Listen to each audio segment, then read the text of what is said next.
Bismillahirrahmanirrahim. Alhamdulillah. Nahmaduhu wa nasta'inuhu wa na'udzu billahi min shururi anfusina wa min sayyi'ati a'malina. Man yahdihillahu fala mudilla lahu wa man yudlil fala hadiya lahu. Wa asyhadu an la ilaha illallah wahdahu la syarika lahu. وأشهد أن محمدا عبده ورسوله. يا أيها الذين آمنوا اتقوا الله حق تقاته ولا تموتن إلا وأنتم مسلمون. يا أيها الناس اتقوا ربكم الذي خلقكم من نفس واحدة وخلق منها زوجها وبث منهما رجالا كثيرا ونساء. واتقوا الله الذي تساءلون به والأرحام إن الله كان عليكم رقيبا. يا أيها الذين آمنوا اتقوا الله وقولوا قولا سديدا يصلح لكم أعمالكم ويغفر لكم ذنوبكم ومن يطع الله ورسوله فقد فاز فوزا عظيما. أما بعد فإن أحسن الكلام كلام الله وخير الهدى هدى النبي صلى الله عليه وآله وسلم وشر الأمور محدثاتها وكل محدثة بدعة وكل بدعة ضلالة وكل ضلالة في النار. Ikhwan akhwat din rahimani wa rahmatullah. Alhamdulillah kita kembali senantiasa bersyukur kepada Allah Subhanahu wa taala. Bagaimana pada kesempatan yang mubarakah ini Allah melimpahkan kepada kita nikmat yang tidak bisa kita hitung dan tidak bisa kita nilai dengan apapun yang kita bandingkan dengan pemberian Allah, dengan keadaan yang ada pada diri kita semua, dan tidak ingin menyadarkan kepada kita bahwasanya kita adalah abdul dhaif, hamba yang lemah, hamba yang fakir, hamba yang butuh kepada kasih sayang Allah Subhanahu wa taala. Kesadaran ini harus selalu ada pada diri kita bagi seorang hamba yang senantiasa menginginkan kebaikan, menyadari bahwasanya dalam keadaan apapun harus senantiasa bersyukur kepada Allah Subhanahu wa taala. Rasulullah SAW bahkan menjelaskan sebagai seorang nabi yang telah diampuni dosa-dosanya yang telah lewat dan yang akan datang, ketika beliau menghabiskan banyak kehidupannya untuk taat kepada Allah, untuk beribadah kepada Allah, dan istri beliau bertanya, kenapa engkau melakukan seperti itu wahai Rasul, sementara dosa-dosa engkau sudah diampuni oleh Allah yang lewat dan yang akan datang? Nabi memberikan jawaban dengan kalimat yang singkat yang pantas bagi kita untuk kita jadikan pelajaran, apalagi kita. Nabi mengatakan, "Afala akunu azal syukur." Apakah aku tidak boleh menjadi hamba yang bersyukur? Karena Alhamdulillah dengan Rasulullah lebih lagi syukur kita ini setelah kita diberi keteguhan oleh Allah, iman hidayah di zaman banyaknya fitnah yang memahamkan kepada kita bahasanya Allah masih memberikan kesempatan kepada kita semuanya. Dan pada kesempatan sore hari ini, bagaimana yang tadi telah disampaikan pada silaturahim ini, saya diminta untuk sedikit memberikan nasihat. Sebenarnya di sini ada yang lebih pas memberikan nasihat, yang insya Allah ilmunya jauh di atas saya, itu Arisa dan Sabir Abdul Taslim. Kalau mungkin beberapa tahun yang telah lalu, kalau beliau ada di Jogjolan, saya datang dari Sulawesi, biasa saya datang disuruh bacakan kitab baca selafan. Tapi sekarang harusnya terbalik. Sekarang harusnya terbalik, tetapi tidak apalah, justru saya bersyukur saya bisa menyampaikan apa yang bisa saya sampaikan di hadapan orang yang lebih berilmu dari saya. Dan ini satu kenikmatan karena apabila saya salah, maka insya Allah beliau akan banyak meluruskan kesalahan saya. Alhamdulillah, Rahimani wa rahmatullah. Pada kesempatan sore hari ini, nasihat yang ingin saya sampaikan pada diri saya sendiri dan antum semua adalah mengingatkan kembali tentang kehidupan kita, tentang perjalanan kita, dan kita akan mengakhiri perjalanan ini dengan keadaan yang sama, yaitu bertemu dengan Allah Subhanahu wa Ta'ala. Kita diwafatkan oleh Allah Subhanahu wa Ta'ala. Allah akan memberikan janjinya membalas orang-orang yang beriman setelah kita bertemu dengan Allah. Kematian itulah sebenarnya yang kita cita-citakan di dalam hidup untuk meraih kematian yang baik. Sebagaimana Allah Subhanahu wa Ta'ala berfirman dalam ayat Al-Qur'an, "Faman zuhziha 'anil nar wa udkhila al-jannah faqad faz." Ini siapa yang nanti kelak dia diselamatkan oleh Allah dari neraka dan dia dimasukkan ke dalam surga Allah, itulah orang yang menang, orang yang beruntung. Tidak ada satu pun orang yang beruntung kecuali orang yang nanti diselamatkan oleh Allah dari neraka dan dimasukkan ke dalam surga. Sebagian ulama sudah menerangkan orang yang paling mahrum dari kebaikan, orang yang paling terhalang dari kebaikan adalah orang yang bertemu dengan Allah dalam keadaan dia selamat. Dan kita tahu kehidupan kita di dunia ini untuk meraih kemenangan yang sesungguhnya bukanlah mudah. Allah memberikan pemahaman kepada kita, hakikat kita hidup di dunia ini adalah kita punya transaksi kepada Allah. Kita ini berjual beli dengan Allah untuk meraih kemenangan kelak di akhirat. Ada kalanya kita jual beli kita untung, ada kalanya rugi. Jual beli kita sebagaimana yang Allah terangkan dalam ayat Al-Quran, "Hal adullukum ala tijaratin tunjikum min adzabin alim." Maukah kalian saya tunjukkan pada kalian perdagangan tijarah yang bisa menyelamatkan kalian dari azab yang keras? Tidak ada lagi Allah menyebutkan apa tijarah itu ilmu.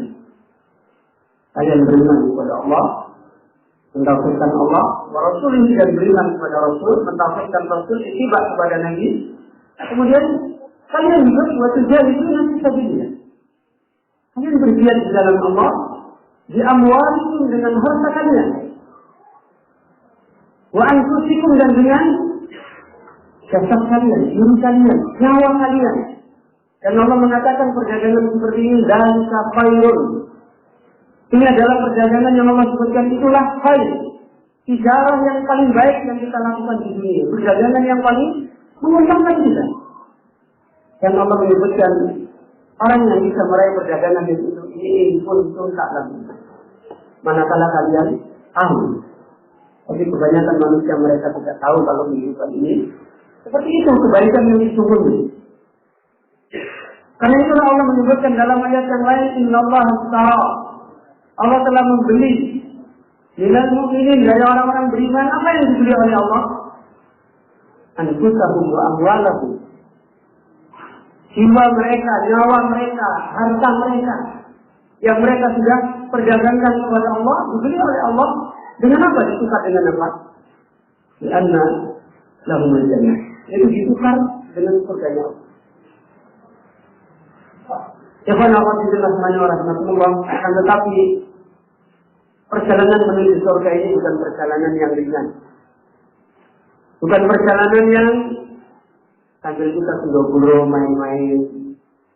Seharusnya orang beriman tidak ada kesempatan untuk hidup di dunia ini membuang kehidupannya untuk perkara-perkara yang tidak ada faedah. Karena perjalanan kepada jannah yang digambarkan oleh Rasulullah SAW dalam sebuah hadis yang diriwayatkan Abu Hurairah, "Man khafa adlaja." Barang siapa yang dia takut, maka adlaja. Dia akan menempuh perjalanan bermalam-malam terus tidak pernah berhenti. Wa man adlaja, dan dia telah apabila dia telah menempuh perjalanan seperti ini, balaghal manzil, dia akan sampai ke tempat tinggal yang dia tuju. Kemudian Nabi menyebutkan ala inna sil'atallah ghaliyah. Ingatlah sesungguhnya perdagangan kalian, jual beli kalian kepada Allah itu mahal, bukan murah. Bukan murah. Kita berdagang untuk meraih surganya Allah itu perdagangan yang mahal. Ala inna sil'atallah ghaliyah. Oh, kenapa mahal? Karena perdagangan kita kepada Allah itu perdagangan untuk meraih surga. Perdagangan besar. Perdagangan ini digambarkan dalam hadis yang lain yang panjang yang diriwayatkan oleh Abu Hurairah. Tatkala Allah menciptakan surga, maka Allah berkata kepada Jibril, "Idhab fanzur ilayya." Wahai Jibril, pergilah kamu kemudian lihatlah surga. Maka Jibril melihat surga, kemudian Jibril berkata kepada Allah setelah datang, "Ay Rabbi wa izzatika." Wahai Allah, wahai Rabbku, demi sifat izzahmu, la yasma'u biha ahadun illa dakhalah. Tidak ada seorang pun mendengar, menyaksikan surga kecuali dia akan masuk surga. Kemudian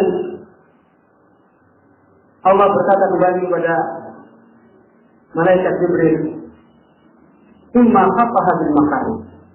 Kemudian surga itu dihiasi oleh Allah dengan perkara-perkara yang tidak disukai oleh manusia, yang kita tidak sukai pun. Jalan menuju surga ini ternyata dihiaskan oleh Allah dengan perkara yang kita tidak senangi. Maka Allah menyuruh Jibril kembali untuk melihat.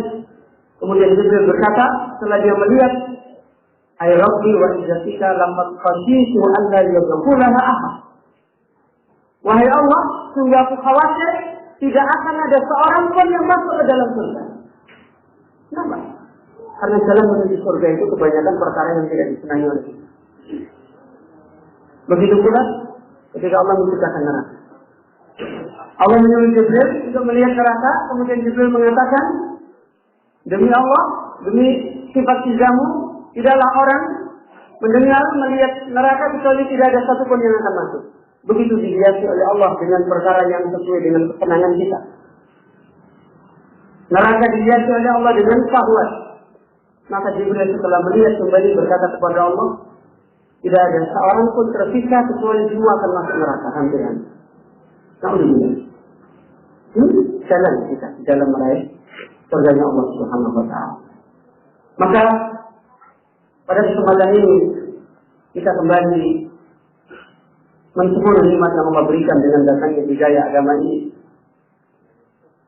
dengan cara bersyukur yang benar. Karena jalan yang kita lalui yang seperti itu tadi dengan sifat kasih sayang Allah, rahmat Allah, Allah utus para rasul. Allah datangkan Nabi untuk memberitahukan semua perjalanan ini, persoalan ini. Dan diberitahukan kepada kita bagaimana kita sampai ke sana dengan selamat. Itu kenikmatan yang besar yang Allah berikan kepada kita. Sehingga Allah mengatakan dalam ayat Al-Quran, "Laqad manallah." Sungguh Allah telah memberikan anugerah. Dalam bentuk apa Allah memberikan anugerah kepada kita? Kenikmatan apa? Ibbahasa fihim rasulah. Tatkala ada seorang yang Allah utus seorang rasul di tengah-tengah mereka, dari diri mereka, yatlu alaihim ayatihi, yang Nabi Rasul itu membacakan ayat-ayat Allah kepada mereka, yang ayat ini kemudian memahamkan kembali kepada kita jalan menuju kanannya Allah. Wa yuzakihim, dan Rasul itu membimbing kita, memperbaiki keadaan yang ada pada kita, akhlak kita dan sebagainya. Wa yu'allimuhumul kitaba wal hikmah, dan Rasul mengajarkan kepada kita kitab Allah dan hikmah. Wa in kanu min qablu lafi dhalalin, di mana kita sebelumnya, sebelum adanya Rasul, sebelum datangnya risalah, kita adalah orang-orang yang dalal. Orang-orang itu kita. Maka nikmat ini harus kita syukuri dalam bentuk kita kembali seperti apa yang telah diterangkan oleh Allah dalam ayat tadi. Bagaimana amanah yang dibawa oleh Rasul itu kita pegang teguh. Yaitu Rasul senantiasa menyampaikan ilmu yang nafi'. Mana? Yatlu alaihi. Nabi kita Muhammad SAW senantiasa membacakan kepada kita, mendidik kepada kita ayat-ayat Allah agar kita mendapatkan ilmu yang benar. Kemudian nikmat yang nyata dari agama ini yang kedua, wa yuzakkihi, mentazkiyah kita, membimbing kita, membetulkan akhlak kita, memperbaiki keadaan yang ada pada kita, ditunjukkan ini amalan yang benar, ini yang tidak benar. Kemudian kita sedikit demi sedikit ditingkatkan kesalian-kesalian kita. Ini tazkiyah dan kita beramal saleh. Maka sebagai orang beriman, kita harus memelihara nikmat dua perkara ini, yang bahkan ini juga disyaratkan dalam ayat yang lain. Huwallazi arsala rasulahu bil huda wa dinil haq. Dialah Allah yang telah mengutus Rasulnya dengan membawa al-huda. Para ulama menerangkan al-huda adalah al-ilmu nafi, ilmu yang nafi. Wa dinil haq, dan membawa dinul haq, yaitu al-amal salih. Membawa amal yang salih. Sekarang kita perhatikan, apakah apa yang Nabi diutus oleh Allah kepada kita membawa dua perkara yang akan menjadikan kita sukses dalam menempuh jalan kita menuju Allah? Kita telah menempuh ilmu yang nafi dan amal yang saleh. Atau ada satu peringatan yang kita harus kembali ambil itu, yaitu sebuah hadis yang Nabi pernah terangkan, khaslatani la yastami'ani fi munafiqin. Ada dua perkara ini tidak akan ada pada orang munafik.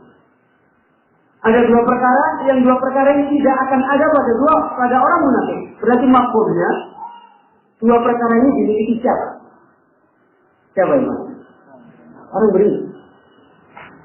Kalau sebenarnya orang beriman tidak memiliki ini, nanti kita bisa terjatuh kepada seperti yang dijelaskan dalam hadis ini. Khaslatani, ada dua perkara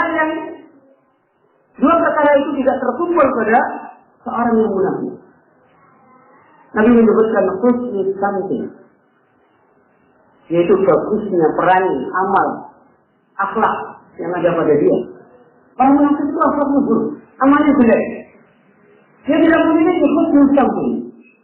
Yang kedua, orang munafik itu wala fiqhun fiddin, dan dia tidak memiliki pemahaman di dalam agama.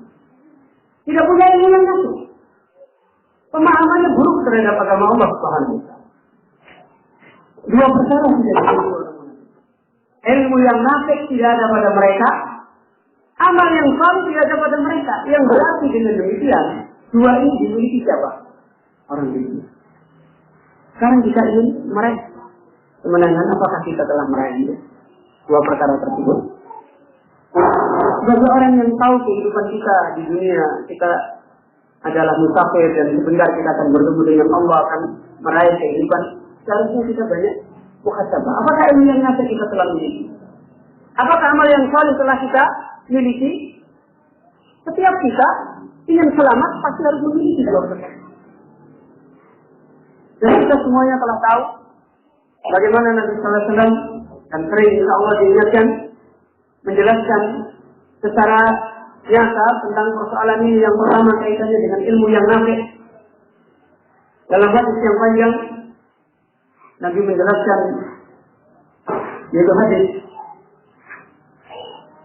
dari Abu Darda menerangkan, qala Rasulullah sallallahu alaihi wasallam, man salaka tariqan yasluku fihi ilman salaqallahu bihi tariqan min turuqil jannah. Siapa yang dia telah menempuh jalan,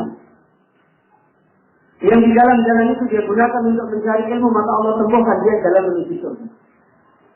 Kalau orang menempuh jalan meraih ilmu yang nafik, itu wasilah pertama dia akan ditolong oleh Allah di antara jalan-jalan menuju surga Allah. Dan Nabi mengisyaratkan dengan masalah ini, bahkan Nabi memerintahkan sallallahu ilman nafik. Minta kalian kepada Allah ilmu yang nafik. Minta kalian kepada ilmu yang nafik. Bahkan Nabi mengumpulkan di dalamnya dalam sebuah hadis yang panjang, Nabi meminta ilmu yang nafik, kemudian Nabi berlindung dari 4 perkara. Nabi meminta ilmu yang nafik, kemudian Nabi berlindung, wa na'udzubika min ilmin la yanfa'. Kami berlindung daripada ilmu yang tidak bermanfaat, wa min qalbin la yakhfa', dan dari hati yang tidak meraih kusuk, wa min nafsin la tasba', dan dari nafsu yang tidak pernah puas, tidak pernah tenang. Wangin dakwatul la yustajabu biha, dan dari doa yang tidak pernah dikabulkan oleh Allah. 4 perkara yang diterangkan oleh Ibnu Rajab Al-Hambali adalah perkara yang tidak bisa dipisah. Kalau orang meraih ilmu yang nafi, maka hatinya akan khusyuk. Kalau orang hatinya khusyuk, maka nafsunya akan tumaninah. Kalau orang nafsunya tumaninah, maka dia akan senantiasa taat kepada Allah, mendekatkan diri kepada Allah, dan akhirnya doa-doanya dikabulkan oleh Allah. Pemahamannya, kalau orang tidak meraih ilmu yang nafi, maka hatinya tidak akan bisa khusyuk. Kalau hatinya tidak khusyuk, maka nafsunya dia tidak bisa dikendalikan.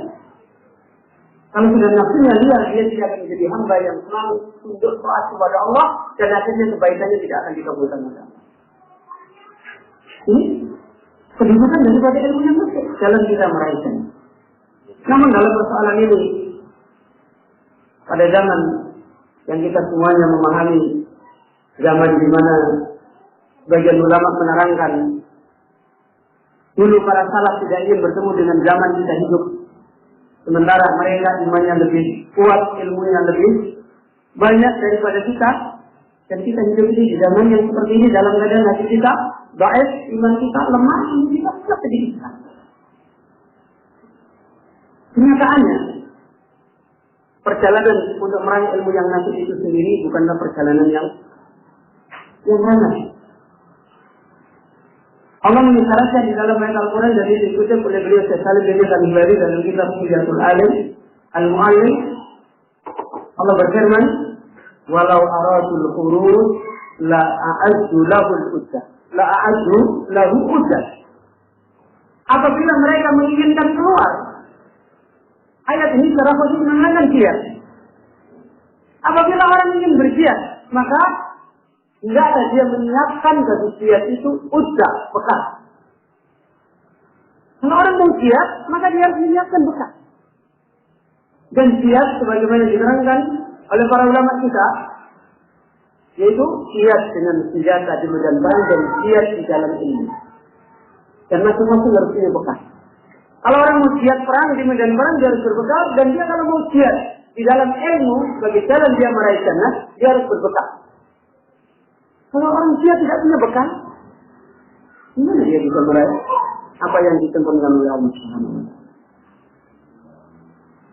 Dalam menjelaskan yang lain, salah seorang ulama kita pada zaman ini, yaitu Syekh Ibrahim At-Tuwaijiri, menerangkan tentang jihad ilmu. Bagaimana orang meraih ilmu yang nafi, diterangkan oleh beliau, wa nurul ilmi wa nurul hidayah la yahsulani illa bil musyahadah. Cahaya ilmu, cahaya hidayah tidak akan dapat seorang itu meraihnya, duanya tidak akan tercapai illa bil musyahadah. Orang yang tidak jihad di dalam itu tidak akan dapat ini. Kalau cuma dia remeh, dia main-main, dia tidak akan dapat ilmu. Ilmu ilmu. Kemudian beliau menerangkan sisi lain yang mungkin banyak di zaman ini dianggap ilmu, sebenarnya bukan ilmu. Bahkan mungkin di antara kita mungkin tidak merasa. Beliau menyatakan amal maklumat. Adapun maklumat, informasi, pemahaman yang nempel yang kita masukkan di akal, sekedar kita tahu oh ini benar, ini salah, ini, sekedar seperti itu, maklumat, wawasan, pengetahuan yang kita simpan di otak kita. Amal maklumat, kata beliau, fayaqsulu alaihal insan bi'ayyutam.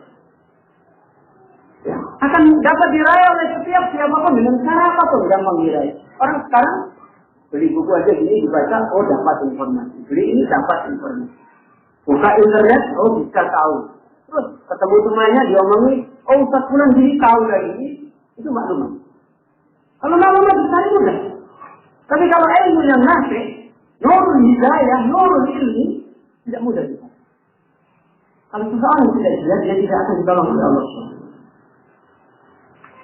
Persoalan ini pernah diungkapkan salah seorang ulama kita, dan pada zaman ini beliau masih hidup. Dalam mukadimah syarat salah satu usul beliau yaitu sholat dengan belajar al-Isya. Beliau pernah dan saya melihat beliau adalah sangat perhatian sekali di dalam mengingatkan para penuntut ilmu, dan beliau senantiasa sampaikan di awal-awal ketika belum memberikan muhadharah, memberikan mukadimah di dalam syarah dan belajar ini. Di awal syarah mukadimah ini beliau mengatakan, "Falihada yunasibu an yusraha fiha asya'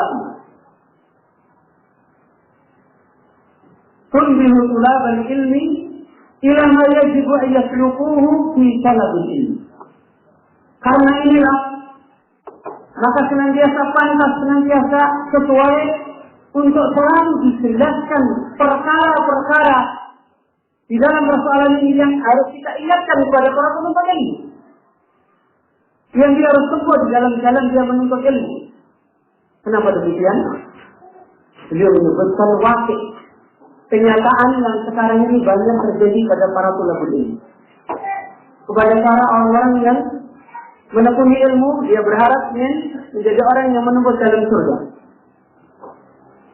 Beliau mengatakan, li'annal katsira minas syababi yuhibbul ilm. Karena sesungguhnya banyak dari para pemuda kita pada zaman ini mencintai ilmu. Banyak. Termasuk antum semuanya, kita semuanya, insya Allah. Gimana? Mencintai ilmu kan? Banyak. Mencintai ilmu. Tapi sekarang kita tanya, antum bisa nggak menilai antum mencintai ilmu, tetapi sekarang bisa merasa nggak ini sudah dapat ilmu yang nafi atau tidak? Gimana? Beliau mengungkapkan kenyataan ini, kenyataan betul insya Allah. Banyak orang yang cinta kebaikan pada zaman itu, termasuk mencintai ilmu tadi, banyak orang cinta. Banyak para pemuda hari ini hatinya dibukakan oleh Allah, bangkit cinta kepada ilmu ini. Tapi beliau mengingatkan sisi lain. Beliau ungkapkan lagi wa yarumu talabah. Dan banyak pemuda dia menginginkan untuk menuntut ilmu. Banyak bahkan mereka sudah berjalan belajar menuntut ilmu. Kemudian apa kata beliau? Lakin lahu la yuwafiqu ila tariqis sahihi li talabil ilm. Akan tetapi kebanyakan mereka yang banyak cinta ilmu dan sudah berjalan menuntut ilmu ini, beliau mengingatkan akan tetapi dia tidak mendapatkan petunjuk kepada jalan yang benar di dalam dia menuntut ilmu. Menuntut ilmu apa? Menuntut ilmu. Kenapa? Pokoknya yang beliau belajar masih mendingan kamu belajar daripada saya tidak beriman. Sampai kadang-kadang ada orang ngomong begitu. Masih lumayan saya mau belajar daripada yang tidak belajar. Jadi belajar tapi tidak mendapatkan jalan di dalam menuntut ilmu. Bahkan diungkapkan oleh beliau realitas ini kata beliau, "Faminhum man madha alaihi sinuna adam."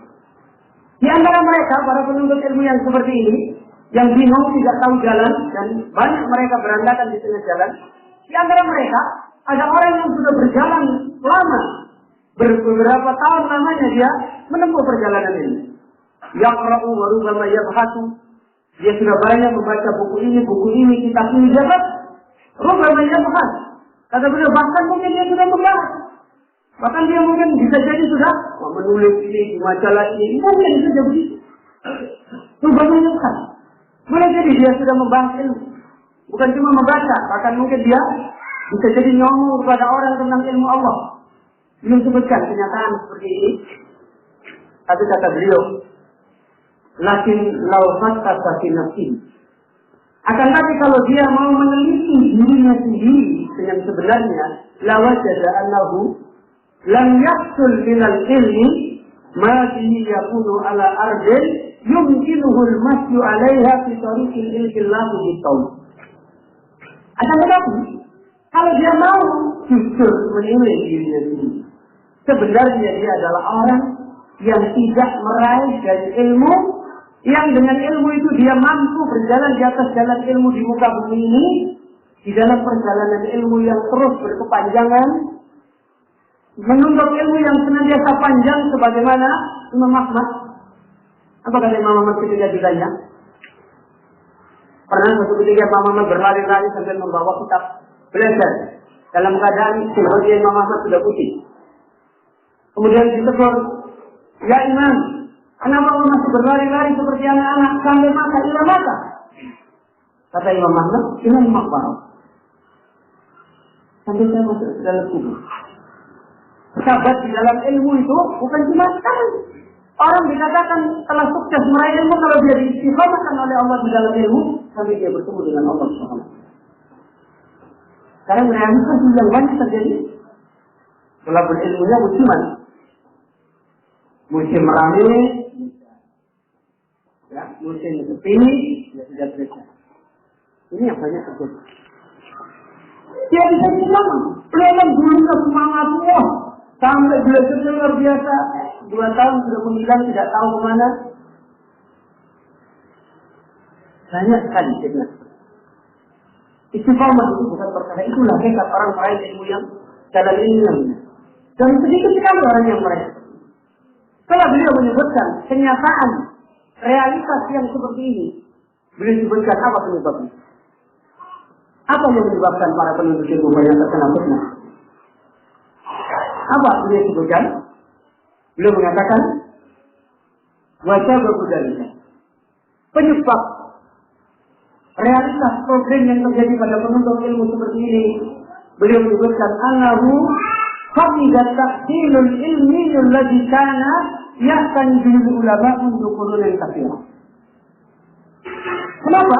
Penyebabnya apa? Beliau menyebutkan sebab semua itu karena sesungguhnya tahsil ilmu, jalan pengajaran ilmu yang dulu para ulama-ulama salaf mereka memeganginya, hari ini sudah disia-siakan, tidak dipakai oleh orang-orang ini.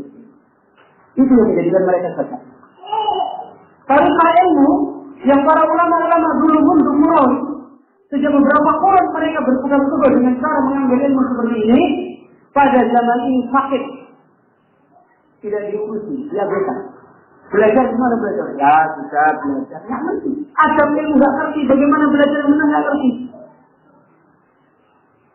Yang penting asal-asalan saja itu. Ini yang menjadi sebab banyaknya thalibul ilmu mereka kemudian akhirnya tidak meraih sahabat, keteguhan, kebaikan di dalam mereka menuntut. Jangan berjadilah mana orang Allah jam berapa?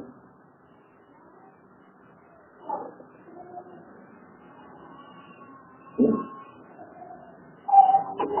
Karena sebagaimana yang sudah kita jadwalkan, ya, biasanya mari kita.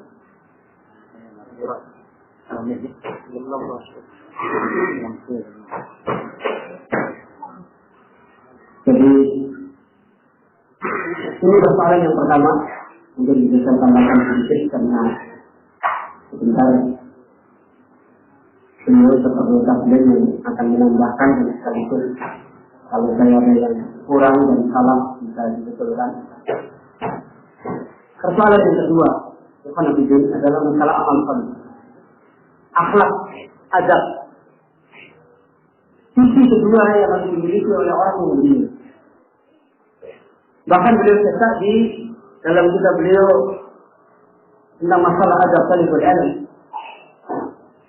Beliau bahkan menerangkan salah satu adab yang banyak menolong penuntut ilmu meraih ilmu yang nafi adalah salah satu adab dalam menuntut ilmu adalah mereka mempunyai akhlak yang baik. Mempunyai akhlak yang baik di dalam belajar. Karena itu kita perlu mengambil nasihat berkaitan dengan akhlak yang termasuk diingatkan oleh para ulama berkaitan dengan masalah dalam kita juga meraih jannah, yaitu penuntut ilmu adalah orang yang harus memiliki takut kepada Allah Subhanahu wa taala.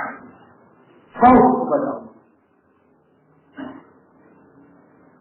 Allah menyebutkan dalam ayat Al-Quran, bahkan seorang ulama yang beliau insya Allah hari ini masih hidup, yaitu Imam Masjid Kuba, Syekh Shalih Al-Maghamisi, dalam sebuah muhadarah beliau mengatakan,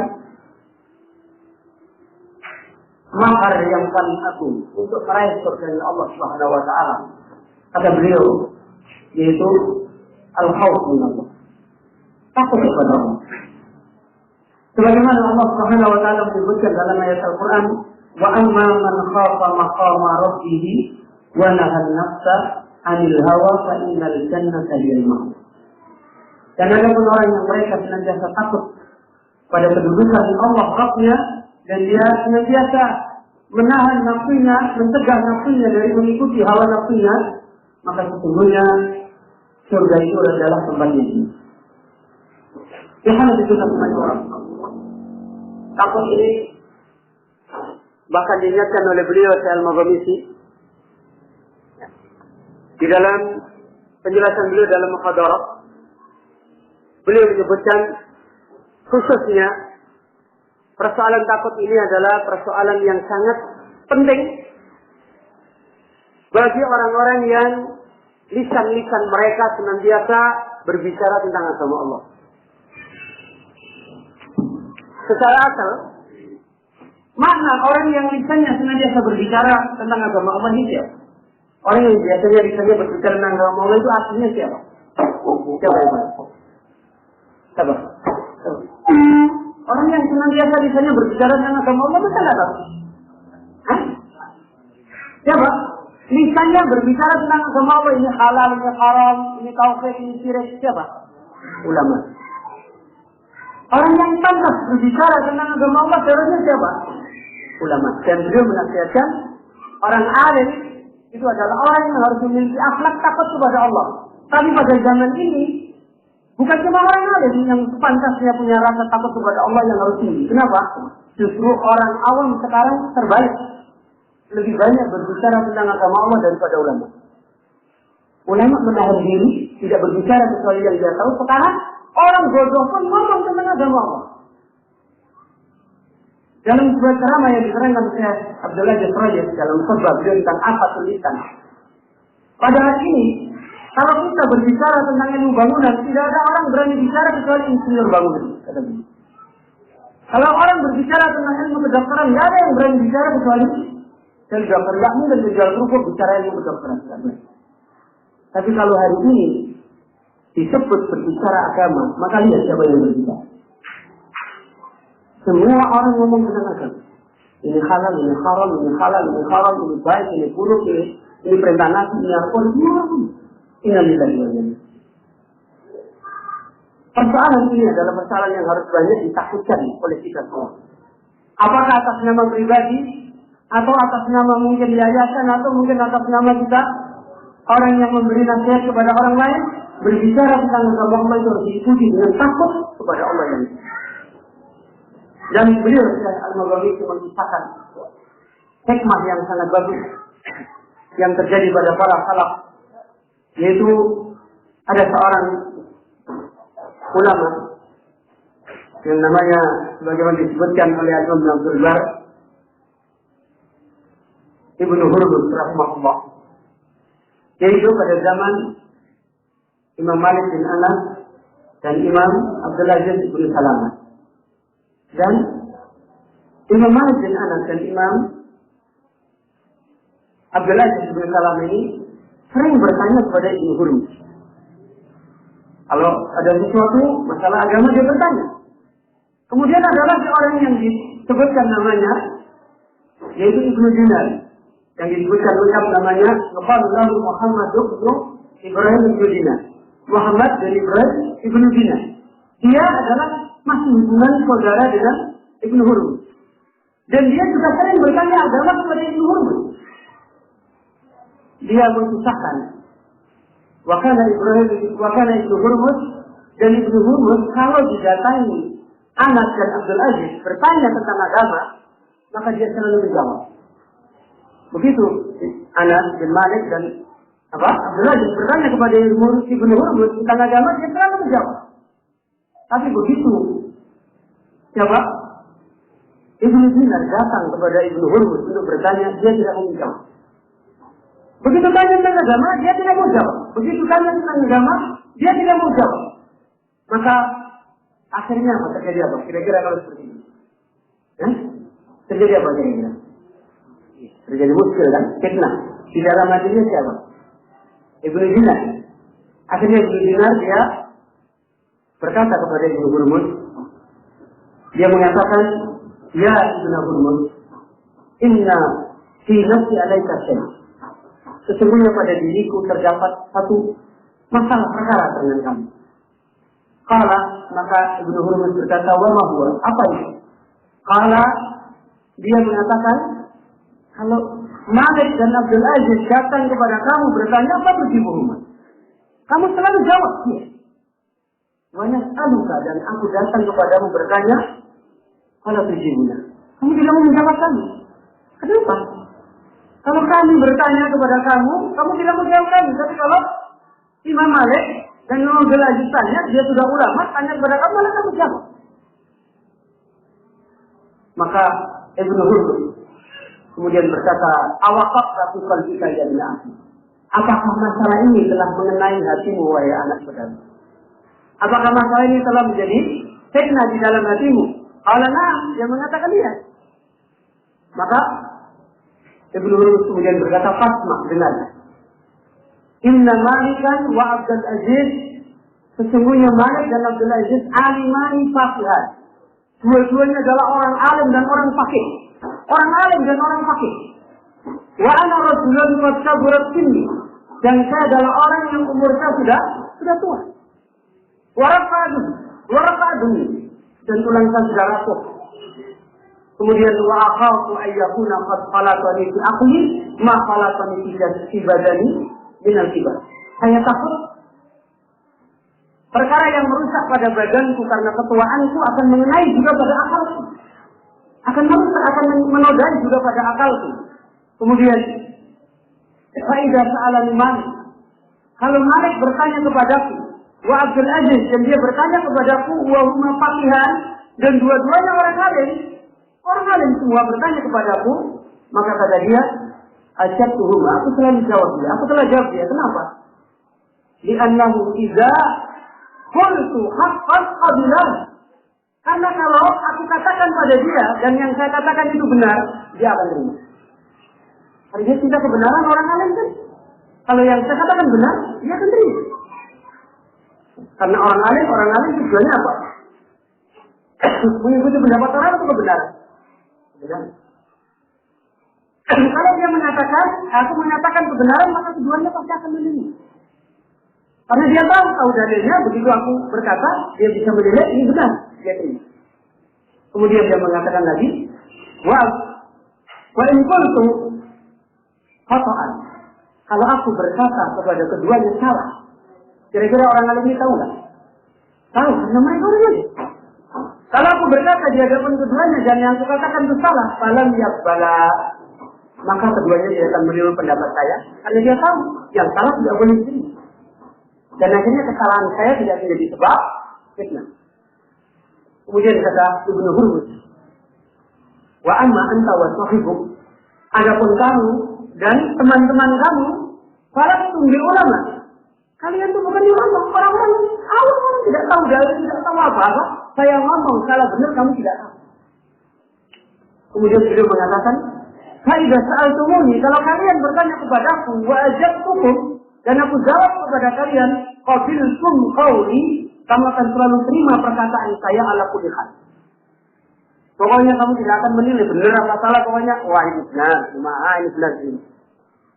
Maka apa kata beliau saya Al-Maghamisi, "Fandur khawfa." Maka perhatikan takutnya dia Ibnu Hurmuz. Takut dalam pengertian apa? Ayyuh mala'anhu malaisa bihaqqin. Dia takut apabila sesuatu yang tidak benar keluar dari dia, kemudian dipakai oleh orang lain dan menjadi sebab dia salah. Dia benar. Ini perkara yang dicontohkan, diambil pelajaran oleh para imam kita. Takut kepada Allah, kita semuanya orang-orang yang seringkali kadang-kala mudah, padahal kita orang-orang yang bukan orang alim berbicara tentang agama Allah Subhanahu wa taala. Sementara di sisi lain kita menjadi orang yang talabul ilmi kita tidak karu-karuan. Waliyadzubillah min dzalik. Maka mudah-mudahan kita semuanya kembali bisa mengambil ibrah dari bagaimana yang dinasihatkan realitas tentang penuntut ilmu yang sekarang ini terjadi, dan tentang bagaimana apa yang tadi juga dinasihatkan oleh beliau. Saya Al-Maghamisi berkaitan dengan masalah ini.